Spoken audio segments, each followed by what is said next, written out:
Welcome to Culture Before Content. Culture Before Content, from Music for All and presented by Yamaha. And now, here's your host, David Duarte. Hey, welcome to the show. Welcome to the Music for All podcast network, where we delve into conversations and ideas that celebrate and cultivate the rich culture of connection, creativity, and collaboration in a band room. I'm David Duarte, your host for Culture Before Content, a podcast dedicated to the belief that building a strong culture is at the heart of everything we do. Through the experiences and insights of our guests, we examine how intentional culture shapes meaningful connections and supports the work we all do. We're honored to have Yamaha as our national presenting sponsor. Yamaha's dedication to music education and its support of this podcast allows us to bring these important conversations directly to you. At Music for All and within the Culture Before Content community, our mission is to create, provide, and expand positively life-changing experiences through music. This podcast isn't just about sharing ideas. It's a space for meaningful conversations, practical strategies, and fresh perspectives to help you shape the culture in your band room. Each episode features educators and leaders offering insights, experiences, and practical tools to inspire thought and spark new ideas. Whether you're just starting or exploring ways to adapt and grow, the conversations here are designed to meet you where you are, both personally and professionally. I'm excited to continue learning alongside you and grateful to have you join this community. Well, thanks for tuning in. If you're joining us live, this is a great chance to be a part of the conversation, connect with us in real time, share your thoughts, and engage with the community. If you're catching the replay, you can watch the full video on Facebook or YouTube anytime, which is perfect for revisiting key moments or exploring the conversation at your own pace. Would you prefer to listen instead? Audio episodes are available every Monday on Apple Podcasts, Spotify, and other major platforms. It's the perfect way to stay connected, whether you're commuting, organizing your music library, or reflecting on your next rehearsal plan. Visit musicforall.org/podcast for all the details, and because we're excited to have you with us. All right. Well, let's talk about the last episode. Well, Happy New Year. It's been a couple of weeks. We had Caleb Rothy in the last episode, a celebrated music educator and percussion expert and co-founder of Pulse Percussion, who shared powerful strategies for creating a culture that inspires connection and excellence in his music programs. As an experienced educator and program coordinator for top-performing ensembles, Caleb brought much experience to the conversation. He revealed how to foster student-driven goals, build a sense of community, and transform rehearsals into meaningful experiences. This episode is a must-watch if you're looking for fresh ideas to energize your ensemble. And I want to say it was amazing because we found out that he was an instructional coach, and just so many ideas that transfer from the regular classroom to the music classroom were incredibly apparent. Well, enough about the previous stuff. Let's get to the show because this is where it all happens. So this week, today on Culture Before Content, we're thrilled to welcome Irene Guggenheim-Triana, a trailblazing music educator from Springbrook High School in Maryland who is redefining what's possible in music education. Irene has a unique talent for transforming classrooms into vibrant, inclusive spaces where students don't just learn, they thrive. With a passion for culture, connection, and creativity, she has built programs that inspire meaningful growth and leave a lasting impact on their students and communities. Her insights and dynamic leadership make them a must-hear voice for educators looking to elevate their craft. So without any further ado, please welcome to the show, Miss Irene Guggenheim-Triana. Hey, David, I'm excited to be here. Oh my gosh, I'm so excited. I can wake up now. I feel like, it's kind of lonely at the top of the show. I feel like I'm all by myself, and then it's like I've kind of in a room by myself, and next thing you know, I finally have somebody to talk to. I'm so excited. All right. Well, let's get started. Let's play the culture game. All right, Irene, did you have a good break? Let's start with the fun stuff. I had a fantastic break. I got the chance to go to Midwest this year, which is always just, it's like Christmas. So you and 20,000 of your closest friends. Oh yeah, me and the besties. So that was incredible. And then I got to spend a lot of time over break with family and friends. We got back to the classroom on Thursday and we're already hitting the ground running. So it's a busy time of year, but it's also a very exciting and rewarding time of year. So I'm excited to be getting my hands back into the mess and making the most of the new year. Okay, and one more important question, because it's that perfect time of year. How's the weather where you're at? So we have a snow day tomorrow. We have a major winter storm coming in, the type that we don't get out in Maryland too often. So we'll see how long we are out of the classroom, which I won't say no to a good break, but we also have jazz adjudication coming up in about 2 weeks. Oh my goodness. So it's got its pros and it's got its cons for sure. Yeah, I spent 2 weeks in Phoenix, and I just got back yesterday, and then it's 51 degrees here in Washington. So I don't know what's going on because I'm usually having my snow day. So we've kind of reversed course a little bit, but enough about the weather. So, Irene, let's talk a little bit of culture. So, tell us about what culture means to you. Like, why are you here? What do you want to share? Tell us a little bit about Irene. So I'm a young educator. This is my third year of teaching for me. And I'm in the second year at my current program. And so coming out of the director turnover and also just coming out of the COVID years with my program, it's a real opportunity for us to build something new, both in terms of pedagogical structures, but also in terms of community and culture as well with my program. So being in the heart of that kind of growth and rebuilding process means that culture is at the forefront of my mind with a lot of the work that I do with all of the different groups in my program. So it's a very relevant part of the work that I'm doing right now, as it is with I'm sure the majority of the folks in this field. And it is the also personally the most rewarding part of what I do. Being able to build those connections with my students and watch my students build that connection with each other is why we do this job, right? Right. So, it is definitely one of those things that I like to talk about and discuss with other educators because everyone brings a unique perspective to the table, with regards to what they're doing with their own programs, what they've seen done in the past, and what they plan to do with their own programs in the future.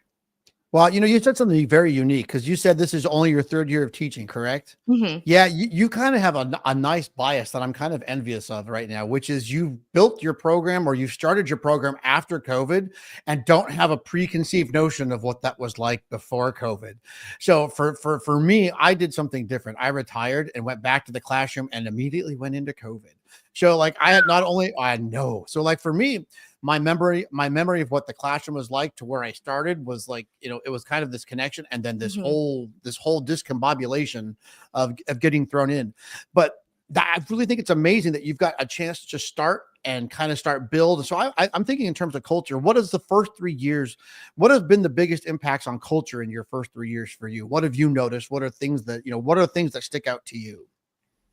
So, definitely the way students relate to each other interpersonally is something that has, I think, shifted quite a bit in the wake of COVID.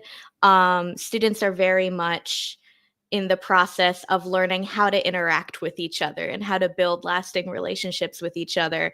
And obviously, that's such a huge part of what we do because we want to build camaraderie, we want to build teamwork, we want to build cohorts within our programs that becomes doubly important when students are kind of catching up on some of those social emotional skills that they missed over the course of online learning. So that means that the leadership opportunities that I give my students to build and help shape the program the way they want to see it grow become extra important because they are developing those skills that they need to exist as people in the world. So how do you encourage students to take ownership of their learning with using leadership in your groups? I definitely have a philosophy of yes and when it comes to student input. I very rarely say no. Sometimes you have to put a little bit of a temper on some of the ideas that they bring forward. But some of the student driven suggestions have been some of the best parts of our program. So especially when it comes to traditions and the students building community and building family with each other. One of my students, for example, this past marching band season wanted to create a photo collage of everyone in the marching band that we could put on the wall. And so he spent the course of the season trying to take pictures of every single person in the band, and then myself and my color guard instructor as well, so that he could put them all in one big collage. And I really loved his idea because that kind of he's a drummer. So, and you know how drum lines are. So that kind of took him out of his drumline bubble, talking to members of the rest of the band, all age groups, all interest levels. My school has multiple graduation pathways. So it took him out of his specific graduation pathway. And it really kind of set the foundation for creating a sense of community within that group. I also, during that same marching band season, I had a couple students who wanted to choreograph dances to either specific moments in our marching band show or to several stand tunes. And I absolutely let them take the wheel on that, partially because I can't dance. So I would be more than happy to let them do that for me, but also because the students were a lot more passionate about learning those dances if it came from one of their own, right? So now those Right. dances are part of the tradition of our program.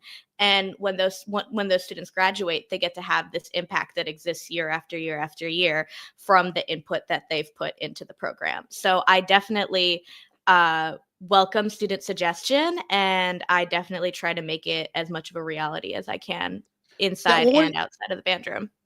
what do you say to this teacher out there that almost, I have to say it the right way. Sometimes, student driven isn't always easy to do, especially Mhm. for us older folk. Where did you kind of pick up this, where did you pick up your student driven ideas from? How did this become a part of you? Has it always been something that you learned, something that where did it come from?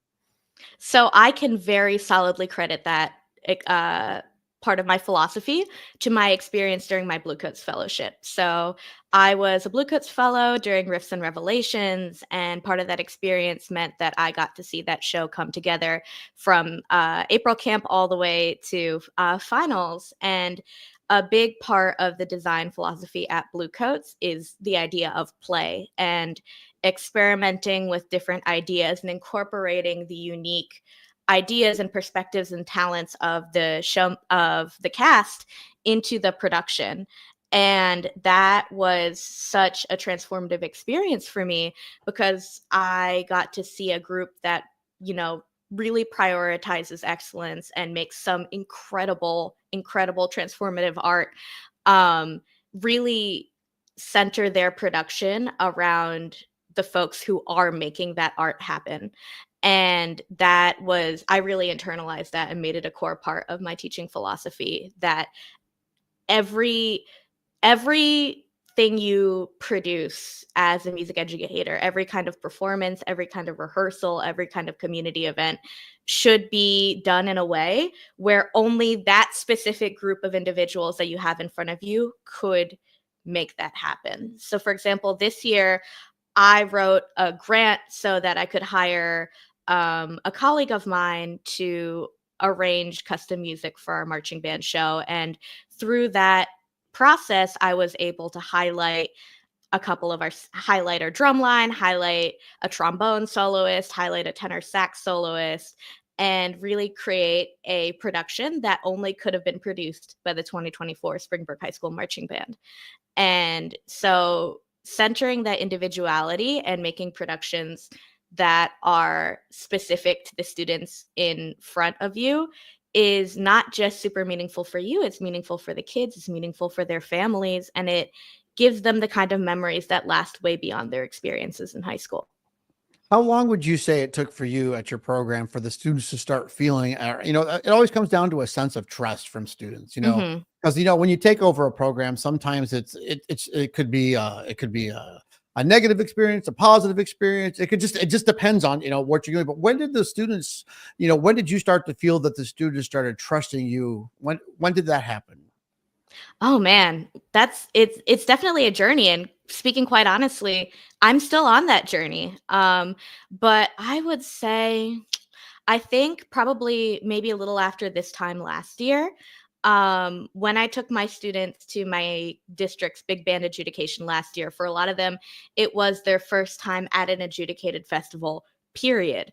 Not even specifically the big band festival, but just any kind of adjudicated festival. And for the students having that experience of showing off their hard work in front of an audience that really appreciates what they're doing, getting to see some of the other amazing big bands in our district, and getting to really bond with each other outside of the classroom, on the bus, on the celebratory post-performance McDonald's stop.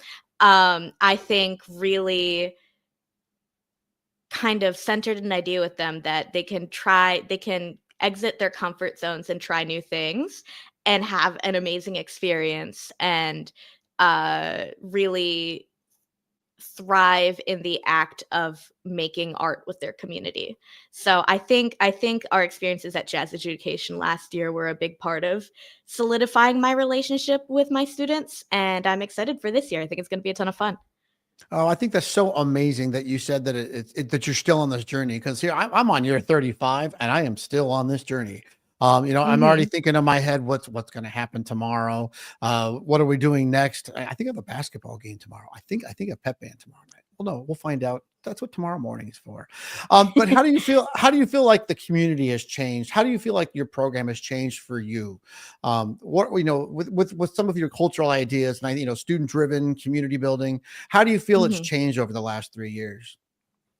Well, I think the biggest change for us would lie on the orchestra side of things, because I made the choice to take what was maybe about a 25-piece string orchestra and split it into two smaller chamber orchestras so that I could differentiate a little bit better for the students that I had in that group. And that was, I mean, it was a big decision both for me and the students. And I know for a lot of the students, it was extremely scary for them because all of a sudden they're so much more exposed. Um, their practice and commitment and focus level all of a sudden has a way bigger impact on the group as a whole. And definitely it took some adjustment both for me and for them. But I think that this kind of risk that we all took together is going to really pan out, because it allows the students to really develop their individual musicianship. And at the end of the day, we only have the kids for 4 years, sometimes less. And we want them to be lifelong music makers. We want them to interact with music in the way that best suits their journey once they leave our classrooms. And if they have strong individual musicianship skills, then they can do That is whatever they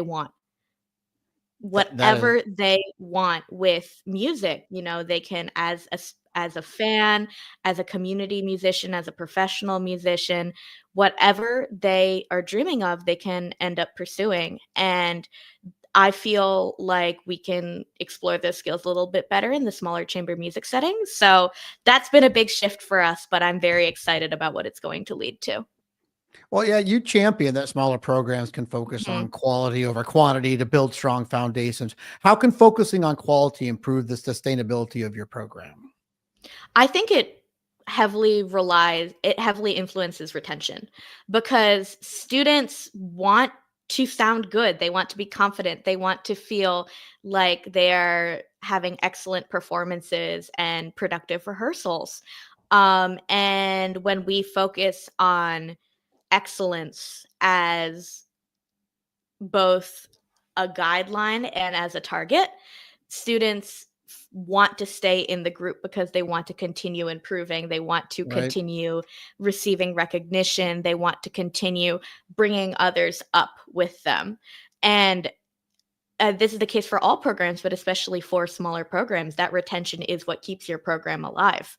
Um, so definitely making sure that students feel like they are growing and succeeding with as musicians and as people is critical for making sure small programs have the same, not just musical impact, but social emotional impact as well. Yeah, let's talk about that social emotional impact, because I think that's Mhm. really where you're starting to hit that nail on the head, so to speak. Yeah. Is that social emotional impact on kids, making and I think it comes back to like some of these things we keep saying: community, culture, but safe Mhm. space. Do you have any strategies for young teachers, old teachers, new, old? It doesn't really matter. What are some things that create that safe space in your mind, or what are some things that are just go tos, or things that you've tried that you've discovered? What are things that do you define that safe space in your program? Well, I found that really kind of going back to the point of yes, and really letting students take the lead when it comes to establishing culture. makes the culture that we're trying to build more authentic with the students. Especially if students are the students themselves are the ones that are championing the values of, you know, peer teaching and guidance and being positive role models for each other, then that is more likely to be received as something that students want to internalize and incorporate into their daily life instead of being, ew, cringe. That's something my teacher told me to do. I'm a big fan of peer teaching in all of my ensembles, whether that looks like pull-out sectionals with my concert ensembles, or whether that looks like marching sectionals during marching band season. I am a big fan of having my students learn basic pedagogy in order to be able to relate to each other and be able to get that experience of building connections through teaching. And it's something that's been bringing a smile to my face this year is a couple of my students formed a club to go to a local elementary school down the road and give private lessons to the 4th and 5th graders who are starting to learn instruments there. And it cracks me up. They have this club on Friday afternoons, and it cracks me up when they come in on Monday morning and they're saying, Miss GT, how do I get the elementary schoolers to stop running around? I don't know what's going on. But kind of seeing, watching them be on a parallel journey as me of figuring out the best way to relate to your students and develop an effective classroom culture and things like that has been really rewarding for me. And I definitely want to continue exploring more ways to get my students on the podium, get my students mentoring each other, teaching each other, continuing to build relationships in that way. Wow, you're really hitting at my heart, because that's I think one of the things I as a band director for myself is I've always built my life around having the students do the work, and I think sometimes we need to hear it's okay that it doesn't have to be the same as bringing in a professional, because there's a point when we're building these programs the way that we want to do them that's okay for the kids to do it. So what I'm hearing is, how do you give the feedback for the kids to have this chance to lead the sectionals, or have their input be valued? Because sometimes I think sometimes we let kids go and do a sectional and we don't monitor it, and then we come back and wonder why they haven't learned anything. But you have to be giving them some type of feedback, or you must have some type of system to get what's going on with your program. So can maybe you share a little bit on that? Well, one of the things that I found has been super effective for us is whenever I take my group to any kind of adjudicated performance, I have the students collaborate to determine their own score before I tell them what score the judges gave them. So I hand them the same rubric that the judges are working on, and I have them listen to their own recordings and, give themselves a rating in each category. And then I do like a little four corners discussion style activity where, I have the students go, if you think we got a 1 in technique, go here. If you think we got a 2 in technique, go here. If you think we got a 3 in technique, go here. And then I have the students talk it out with each other about why they gave us that particular rating. And then once the students have collaborated to create their own rating, only then do we compare that with the scores the judges gave us. And that serves, in my mind, two purposes. Number one, it helps me assess whether the students are developing those self-reflective abilities about their performance, and also whether they're seeing their performance less about, oh, I made a mistake, I missed this E natural in measure 54, blah, blah, blah, and more about what are we doing as an ensemble, what are we doing as a community. But also, I think it's important to teach the students, and maybe this is a little bit counterintuitive to be saying as an educator, but to be skeptical of authority and understand that, anyone who exists in kind of an authority figure position, in this case, a judge, is a person with their own biases and opinions and, strengths and flaws. And so, in my mind, this type of activity not only helps the students develop their analytical skills as musicians, but it also helps them develop as critical thinkers. And that's one of those soft skills that I think it's super important for us to be developing in the music classroom. Yeah, that's an amazing point. I was just thinking, I actually adjudicated all day yesterday. I spent my time with my rubrics and doing. As soon as you started talking, I'm like, oh yeah, that's exactly what I was doing. And I spend my life, trying to get what I believe in. This is why I talk about this all the time. Like, here's where Mhm. my belief is. Here's where the students' belief are. You seem to have found a good way to get like those meetings to come pretty fast. And so, and that's that thing of how to get those students to feel the way that you feel, care the way that you care, because that's as teachers, we're the experienced ones, so to speak. And getting the kids to love jazz, love orchestra, love marching band, all those things, that takes some skill sets. And then how many are you, do you have you assume you have concert band, orchestra, marching Mhm. band, jazz band, The whole band, shebang. and I always say, how do we keep finding strategies to get the kids to think the way that we do? And it seems like you are well on your way to doing some of those things. And I would like, I feel like I wish we could find a recipe book like, here, if you want your kids to care, just try and do this.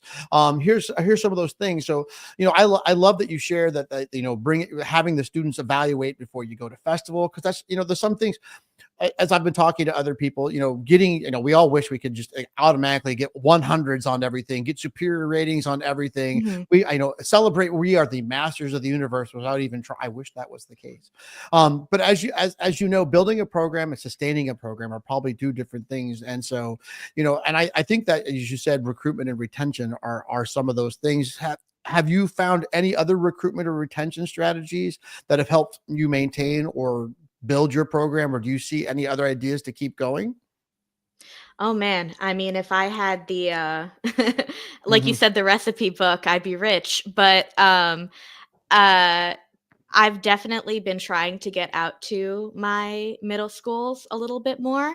I'm in a bit of a unique recruiting situation where I'm my school is one of 3 schools in a consortium where students in the middle schools in the area have their choice between the Uh, 3 high schools. So, oftentimes, recruitment becomes a matter of not just selling your program, but also selling your school and the different graduation pathways and opportunities that all exist right. within the school.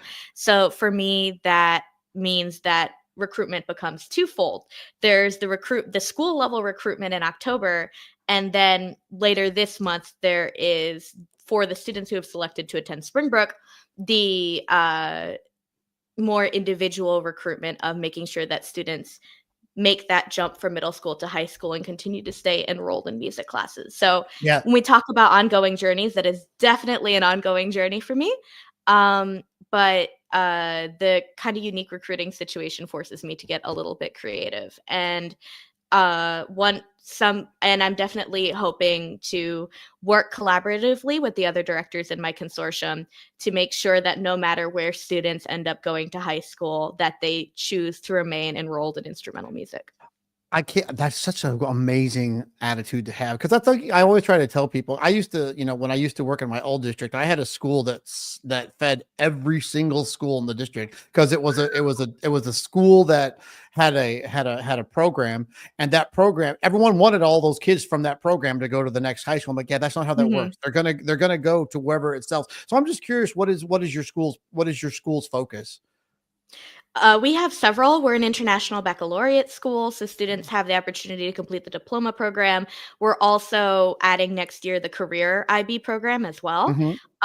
We have several career focused programs. We've got hospitality, we've got education and child development, we've got Project Lead the Way, which is an engineering Mhm. program, and then we've got the Academy of Information Technology, which is a computer science based program as well. So definitely the students have a wide variety of interests um, that brings them to my school and into my program. But that also means that they have a wide variety of skill sets that they choose to that can contribute to the classroom. So, for example, one of my students who is in Project Lead the Way now has access to a 3D printer. So, as soon as he got access to a 3D printer, he came to me and he asked me, what can he 3D print to help our classroom? So now we're working on some models for some storage equipment for percussion and for low brass that I can hopefully get hung up on the wall.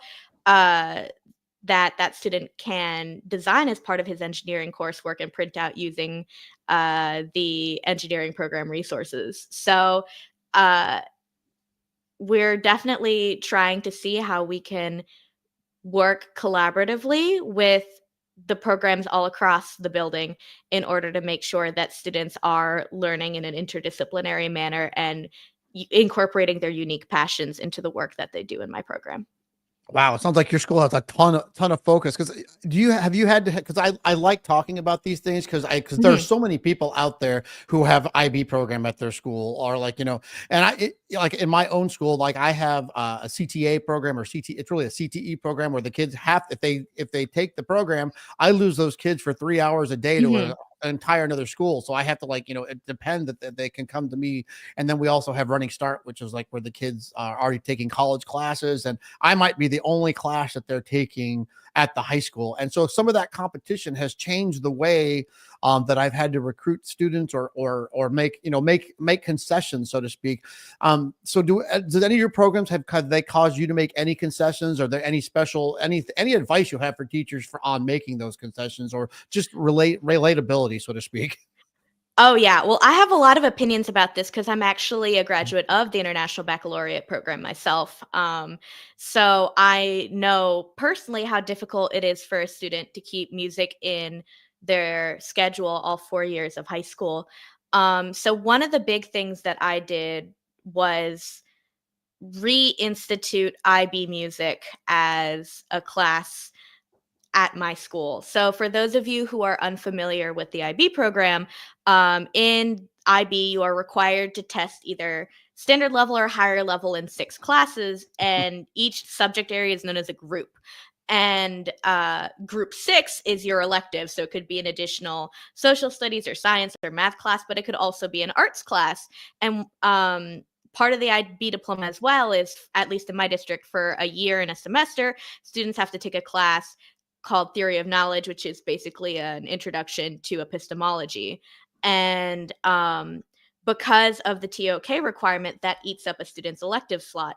So without IB music, I had quite a few students, especially my upperclassmen, who would not be able to take my classes because their 2 elective periods would be taken up by TOK and their group 6. But by adding an IB music program and linking it to our existing ensembles, we can ensure that students are able to complete their group 6 requirement and stay in music classes all 4 years. And that's going to require some, extracurricular commitment from me and those students. That's going to require some summer commitment from those students and I. But I think it is important for making sure that we keep those students all 4 years. And also, as an IB student, I took my one of my higher level exams in music, and that class was incredible. It was one of the best classes I took in high school, and it continued to be relevant for me as I moved through college and started teaching. So being able to share that experience with students and have them interact with music in a different way than what they normally do, access, that the composition angle, the academic angle, the research angle is also something I'm really excited to explore with our students. So we have our first generation of IB music students starting next year, and I'm really amped about it. Oh, that's amazing. And that's why I wanted to share, because I think we all have to find that solution to keep the kids in the program. So what I'm hearing is communication and planning are 2 huge things that you have to do to keep the students all the way through your program. Does that sound right? Communication, planning, and advocacy. My school had attempted in the past a couple times to do IB music before I got there, but really digging my heels in and making sure that that's something that we're able to pull off, I found it was necessary to be stubborn to a certain extent and about really emphasizing to the powers that be that I believe that this was a step that was critical to the growth of our program, and that it would pay off not just in numbers, but also in the development of the students we already have within our program. Yeah. And do you feel like being a former student of the district has helped you navigate where you are in your own job? Absolutely. I mean, I came into this job already with a network in place. I also came in with a knowledge of the IB specific terminology. The International Baccalaureate loves their jargon. So when I started at Springbrook, our diploma program and middle years program coordinators were like, yes, we don't have to teach you what the acronyms mean.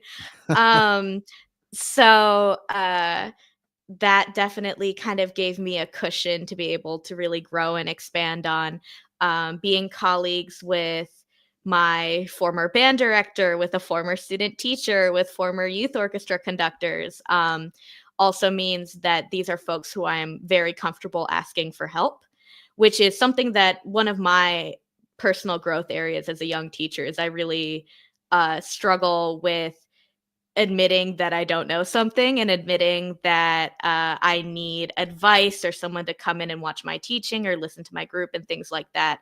So having this established relationship with a lot of veteran teachers in my district really kind of helps me overcome that gap, and I'm really grateful to be a part of this amazing community of musicians. Team Maryland is very closely knit. And that has been something that I've really appreciated about this role. And speaking of communication, it's my understanding. Are you bilingual? I am bilingual. I grew up speaking English and Spanish at home. Yeah, I can tell by some of your accent. So how is some of that experience? How has your communication skills helped you relate to your students? Or because everyone just assumes just because you speak two languages that, oh, look, you can teach everyone that speaks two languages, and that's definitely not the case. Because I'm sure you've got multiple languages going on in your Mhm. school. How has bilingualism helped you along your way? Well, it's definitely something that's really important for teaching in my current district right now. As it stands, the largest student demographic in Montgomery County Public Schools is Hispanic Latino students.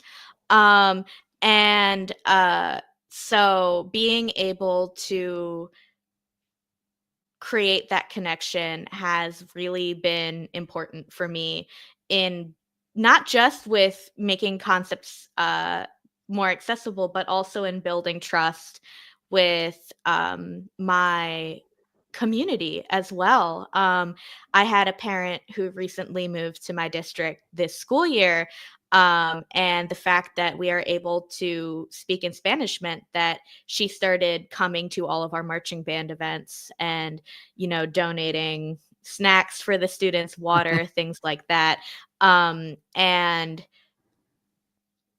it is our education system is particularly hostile to family and community members who do not predominantly speak English.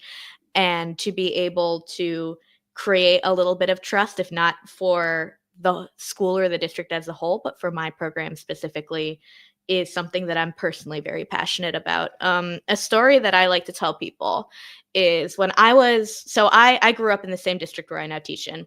When I was in fourth grade, I got called into the main office of my elementary school by the principal, and she sits me down, and there's a kid sitting there that I don't know, and she turns to me and says, "This is student's name.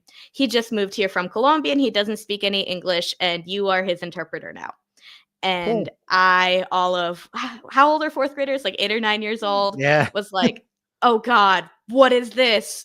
Um, and uh, as an educator, thinking back on that experience, I'm horrified that my elementary school did not have the language access supports in place to make this student feel at home within the school community. And then later on, when I was in high school, I was a part of a student advocacy group that exists across our county called the Minority Scholars Program, which was, fun fact, started at Springbrook, the school where I now teach. Oh, But part of our advocacy included going to the feeder middle schools and doing tutoring with students who were in a homework club for students with low GPAs, and working with the Spanish speaking students in that club who really felt that they had just been really abandoned by the school district and just kind of left to struggle, was very radicalizing for me and became a huge part of my teaching philosophy going forward. I also have to give a lot of credit to my mom, who currently works in Washington, D.C. public schools as a language access director, connecting families in her community with teachers, administrators, and all kinds of school staff members. So that all the combination of all of those experiences, it has been really formative for me and really guides a lot of my pedagogical philosophy. Yeah, well, you've definitely, having that diverse background really, I think, is super helpful. But what strategies have you implemented or could you implement to ensure linguistic inclusivity in your program? So I'm going to say something here that's going to be a little bit of a hot take. Oh, I like hot takes. Ooh, I All know right, all Patrick in the right. background loves hot takes. Google Translate is bad, and so is ChatGPT.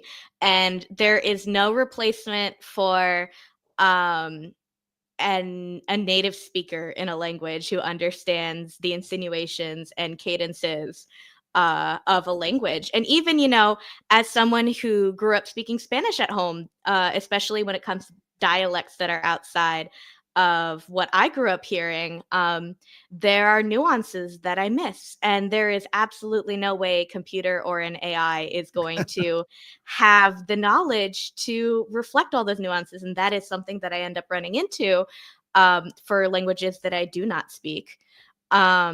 So being able to pull upon resources like your district's language line, and making connections with educators who have a background in a language that you do not speak is critical for making sure that any translated or interpreted, say, concert programs, program notes, recruitment materials, things like that, are accessible and friendly to the folks who are reading it. Because frankly, a poorly done chat GPT translation is a sign of disrespect to the folks who are reading that translation. They know that the person who wrote that doesn't respect them enough to make sure that it is readable by their target audience.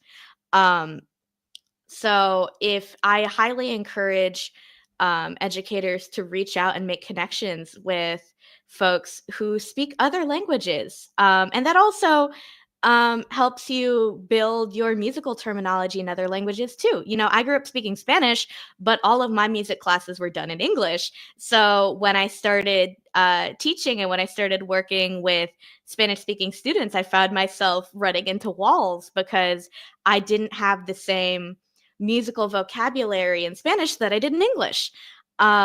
So there, you can't beat an emic perspective when it comes to language. And that is, I think, something that's very important to understand. And one of the miracles of social media and the internet is the fact that it's easier than ever to connect with educators from all over the world who might have those perspectives that you do not have. So the music education community is one of my favorite parts of being a music educator, and relying on that community will, regardless of what area you're trying to improve on in your teaching, will be completely transformative for you. Yeah, I grew up in a Spanish speaking household. I mean, my father spoke Spanish. We weren't allowed to speak Spanish because Mhm, he wanted us to be successful. So my mhm, my my bias on multiple languages has been that in my career, I have run into so many different language barriers, but I think it all comes back to making somebody feel inclusive. It doesn't matter whether mhm, it's a parent, doesn't matter whether it's a child.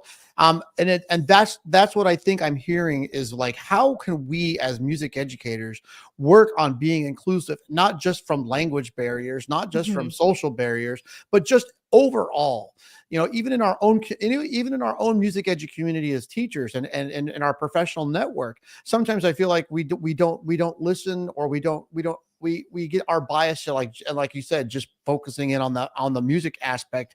And sometimes that's why I love talking culture on these things. Is there are so many things that we can do culturally in our classroom, and it might be personal culture, it might be ethnic culture, it just might be something that just changes us in our own classroom. And hearing other people speak of it, I think, is transformative. Are there any other things that you have experienced in your lifetime that have really influenced you, whether it be language, whether it be personal, whether it be music, that have transformed you and put you in the spot that you are as an amazing music educator? I mean, I think where I am in my career, one of the most important things for me is connecting with other young music educators. Obviously, mentorship is super important, and it's critical to not only ensuring that you're successful, but making sure that young teachers stay in the profession as well. But Mm. I found that being in a community of other educators who are also young and hungry and are doing everything they can to improve their craft as teachers, as musicians, as leaders has been incredibly inspiring to me and pushes me to continue expanding my concept of being the best educator that I can possibly be. I'm very lucky that I'm in a district where our county level supervisor is willing to take risks on young directors. And so I very much have a cohort of, first, second, third, fourth year teachers who are experiencing the same things that I'm experiencing, trying to grow in the same areas or maybe completely different areas from what I'm experiencing, and are kind of undertaking this journey of what it means to be a leader and artistic director, musician, and a person, what it's like having this career, which is so unique and strange, um, and what it means to continue to be passionate and learn and develop, has been, again, one of the best parts of being in this district and has completely transformed my perspective as an educator, and is something that I think will continue to influence my growth as an educator and as a leader. So I'm very grateful to both my mentors and my peers in that way. Well, I don't think it matters how old you are. I think Mhm. connecting as a community is probably one of the most important things that you can do. And I think, as I've been, the more I do the show, the more that I've learned. There are more programs that are thinking about all the rural communities that we have, all the smaller Yeah. schools that we have. We look at these. You said you went to Midwest. I'm sure you heard some good groups while you were there. And that's what we look at and think everybody has this thing. And I think the norm is really those of us who are in a smaller community, those of us that are alone. And I think you said it, you've connected young. I mean, you have a very nice outgoing personality. Do you have any advice for somebody who's maybe not as outgoing, what they can do? Or was it a conference? Was it just, sending an email? What kind of advice do you have out there for people to connect? I think just putting yourself into in a room, even if you don't necessarily contribute to a ton of the conversation, but just being in a place where you can hear the conversation that's being had, is very important. I also think using social media as a positive force, um, and being able to see the conversation that's happening in different spheres that way. So just that is the first step to, I think, opening up to those communities and being able to ask questions and make comments and develop that foundation. My district level supervisor does these monthly meetings for new teachers in the district where you show up and you can just kind of ask questions about whatever, be it, you know, this minutia about district level policy or something specific related to your school or something music education specifically related. It took me definitely quite a few meetings before I started asking questions that were vulnerable and real and maybe weren't the most flattering portrayal of myself to give off. But that first step was definitely just taking the step to be in the room. And then after, if you do that multiple times, it becomes easier and easier to open up and ask the questions that need to be asked. And again, something I'm still working on. Yeah, and I think that's that taking that next step is like, also, do you have a mentor, or have you found a mentor, or what advice do you have for a new teacher? I'm going to be very personal for a second. I have a student teacher starting tomorrow, and I have a meeting tonight. I know, I'm all excited. I've my whole master's thesis is on student teaching experience, so I'm all excited because I've done this several times, and I'm thinking to myself, oh my gosh, this poor woman has to start with me first off on a Monday without coffee. But and it's kind of neat because your whole program today, again, I get more personally out of these podcasts, probably more than most, because I get a chance to. But and I'm thinking all of my questions today have kind of been like, what advice do you have? What do you think? Because she's going to be taking that next step of finding a mentor, and I'm kind of put in that position of being the mentor for the next 8 weeks. But what were some of the secrets you've had since you started teaching, or even college? We even talk about the college experience, how much it prepared you, but there's definitely people have shaped you. You are definitely an amazing dynamic personality, and I want people to feel that.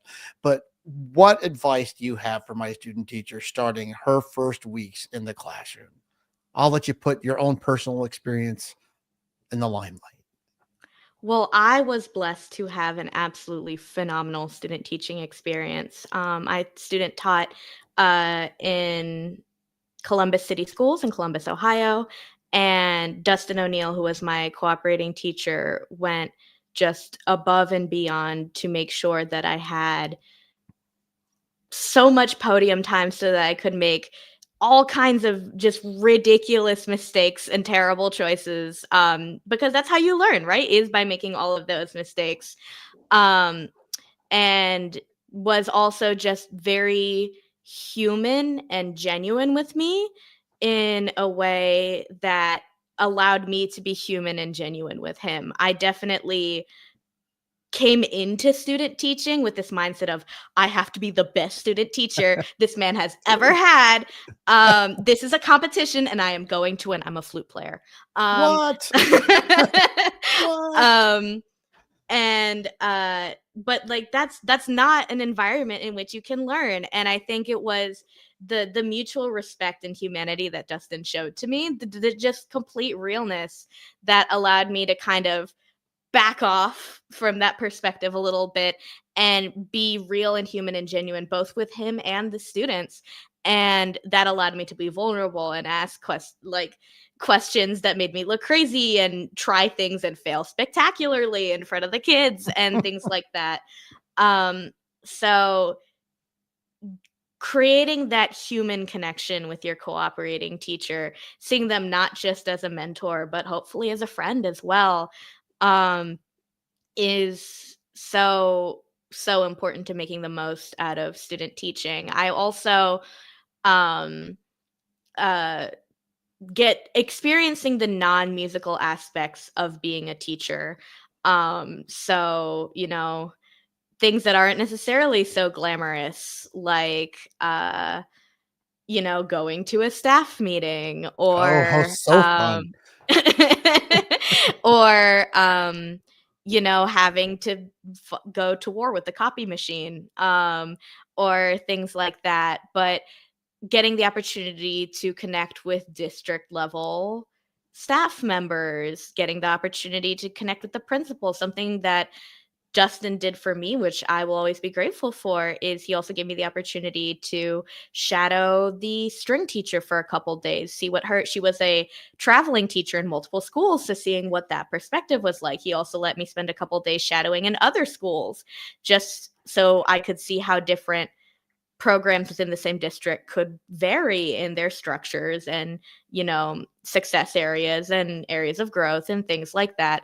So really making the most of everything, not just your program, but your school and your district has to offer, those are the skills that you end up taking into your teaching jobs in the future.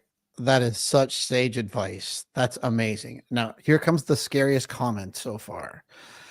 It is already time to wrap things up. Can you believe it has been 54 minutes already? It feels like it goes like 2 minutes. Um, so I'm going to ask you the same Hmm. final question that I ask everyone. So we've had a nice little chit chat today, and we've probably got about 2% of what we really want to talk about today. And so we need to have a time for the other 98%. But can you define culture for yourself, or what's your takeaway from today, or just any final thought you have for our audience? For me, culture is everything your students learn in your classroom that is not related to music. Going back to kind of our initial conversation about how students are different coming out of COVID, coming out of the lockdown. Your classroom, and sometimes more so than some of the other classrooms in the building, is where students learn how to be people.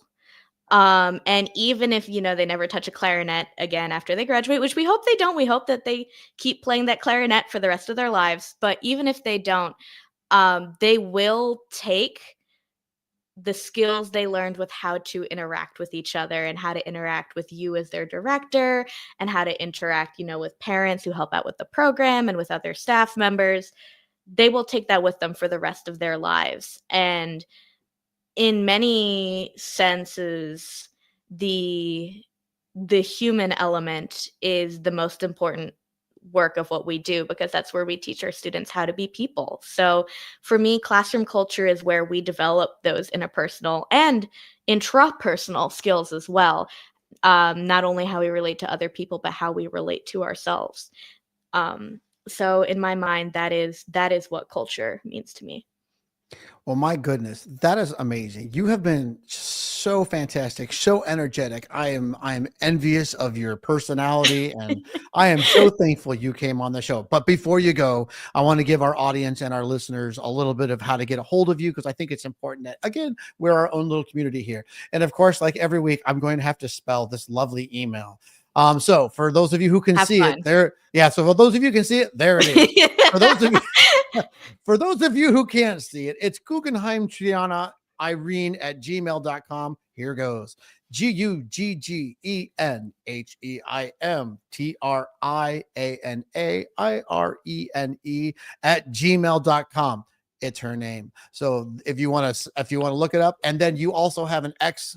Oh yeah, it's the Twitter/X argument. It's at IGT_Irene. I highly Mhm. suggest you can network and connect, because I think that's how all of us form this amazing community. That's how I've met so many people. Next thing you know, you meet them live, and it's great.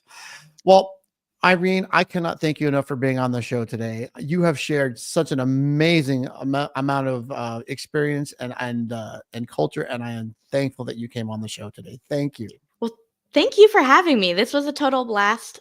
This is something that I really enjoy talking about. So, and I'm really Yeah. glad for the opportunity to chat about it with you. Well, thanks again. Thank you. All right, listeners and watchers, I guess it's kind of both.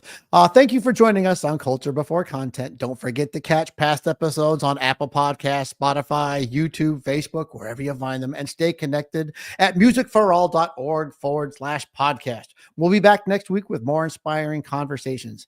I'm David Duarte, your host. I'd like to thank everyone on the Culture Before Content team and Music for All for making this show possible. And thanks to Yamaha, our national presenting sponsor, for their incredible support in bringing these conversations to life. So until next time, take care, reflect, and keep building the culture that drives your music forward.